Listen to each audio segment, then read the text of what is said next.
And next this morning, we're going to be talking about a powerful new drama of race, politics and family.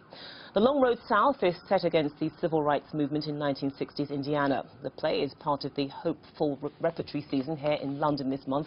And joining us to talk about it is the producer, Sarah Berger, and the playwright, Paul Minx. Before we chat to them, let's get a taster of what that season's all about.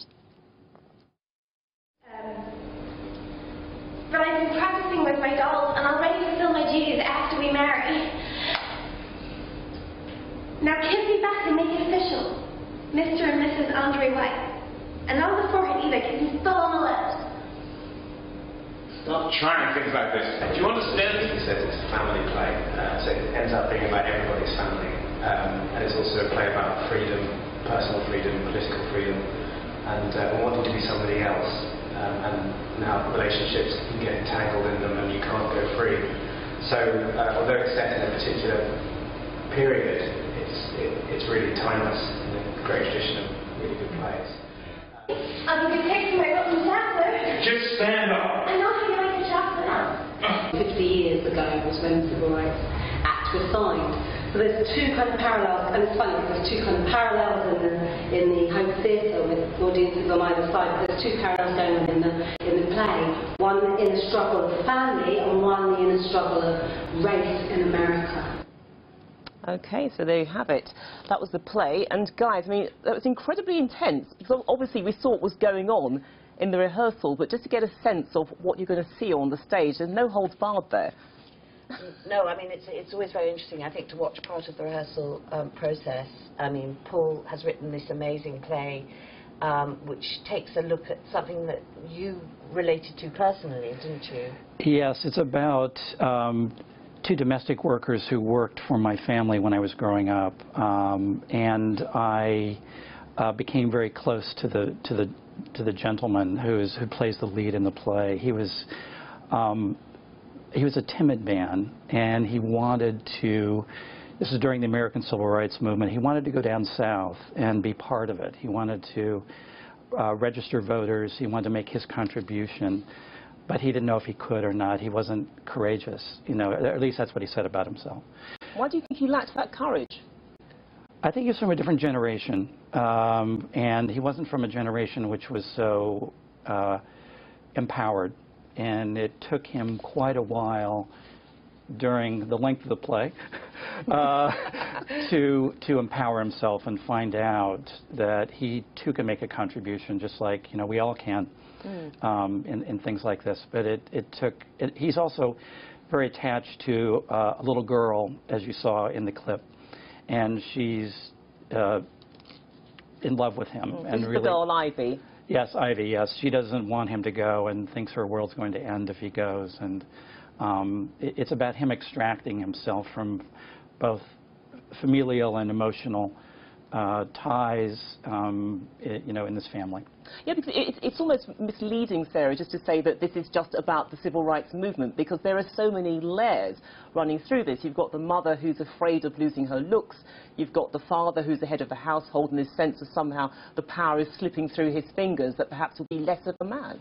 I think what's interesting about this is that it's a combination of something that's about a much larger issue, but it's told through the eyes and the story of a family. So it's an emotional and domestic drama and journey set against the backdrop of a pivotal moment in American history.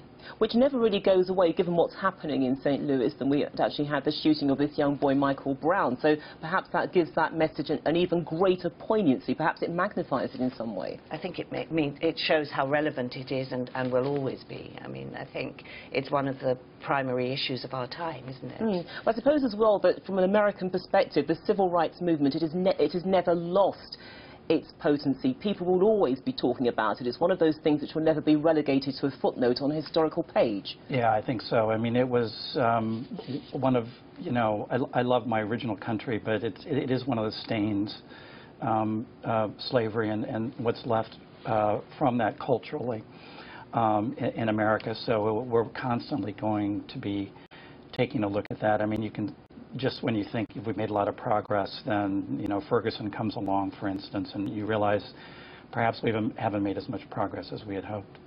Let's take a look now at some of the characters, in particular Jake, who's the head of the household. I referred to him before. He's played by Michael Brandon, who's familiar to British television viewers from Dempsey and Makepeace, but also he's got this huge body of work behind him on stage as well. But I mean, he is afraid of losing control, but is it because he's a control freak, or is he afraid of losing his place in this new world that the civil rights movement opens up, that the order changes, perhaps? Why do you think anybody would give up a position of superiority and power? I mean, I think that's as true with the women's liberation and the women's movement as it is with racial issues, actually. And I suppose, in a way, he represents, doesn't he, somebody who has been top of the heap for his whole life and suddenly is threatened. That position is threatened personally. Well, it's all he's ever known, though, isn't it? Yes, It is, of course. it is, and it's all anyone's known in the play. I mean, I remember growing up, my mother had a metal cup that she, you know, would only allow the two black people who worked for us to use. And I remember looking back on it and seeing it on stage every night. I think, wow, I grew up and I assumed that was okay. You know, it's how I was taught, you know, and how we all have to fight that impulse and fight what's culturally in us and what we've been taught. And I think that Jake represents that very much. Is there a sense of guilt, perhaps? I mean, do you feel that guilt? Because you said that, you know, you have these memories of what happened, what you took for granted, what you accepted. Of course, you've moved away from that. It is wrong, but do you still feel a sense of shame about that, that you accepted it? Of course I do, yeah, I do. I feel quite a, you know, I think we all should. And we should all continue to dig the stuff out of ourselves, you know, that's still stuck in there. And it's not easy, right? So it's really hard for all of us. Yeah, I mean, you talked about this guy Andre, the black guy in the household who's very timid and wants to get involved, but is a bit reticent. What about his wife? Is she the complete opposite? This is Grace. She's a wonderful, feisty, sassy voice of hope, actually. I think she carries she drives that part of the play and encourages him to be a bit more courageous. Sorry, you were going to say? I was just going to say she wants to be a writer. She loves James Baldwin's writing, and you know, he's her inspiration, and she's determined to get them out of there, regardless of Andre's reticence. Yeah, the battle of wills going on with so many levels in the play as well. But is that what attracted you to it, Sarah? Because you produced this festival. I mean, it is very, very meaty. There's so much there. Sure. I mean, it's one of 4 plays, and they all deal with different issues. There's a play about Alzheimer's, a love affair with an elderly couple who have Alzheimer's. There's a modern adaptation of Madame Bovary, which of course looks at the plight of women then and indeed now. And there's a very edgy, hip, racy play by a young actress, writer from North London about abuse and the gang culture in London.